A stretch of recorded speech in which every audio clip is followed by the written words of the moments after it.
Jeudi 7 mars 2019, au pays de la Teranga, l'enquête nous dit que Mendoza passe au crible le scrutin. Résultat, tension post-électorale, opposition, sa vérité. Succession de John à la primature, 4 prétendants pour un fauteuil, titre Walf Quotidien.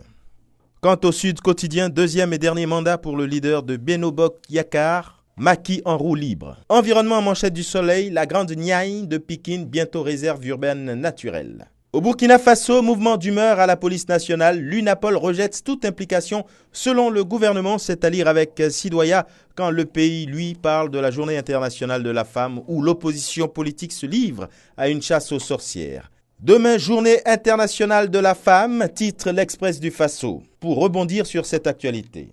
Au Bénin, participation inclusive aux législatives 2019, les propositions de talons pour le dénouement. Tenue de la législative inclusive le 28 avril prochain, la démarche consensuelle du président Talon, nous dit la Nation. Rencontre pour éviter l'impasse électorale, les recommandations de Patrice Talon, à lire avec le matinal. En Côte d'Ivoire, Fraternité Matin nous fait le point du dernier Conseil des ministres. Députés, sénateurs, conseils de districts, municipaux et régionaux, désormais 30% des candidats doivent être des femmes. Un financement supplémentaire pour des partis qui auront 50% de femmes en lice. L'intelligent d'Abidjan, faisons tout pour éviter la guerre après les élections de 2020.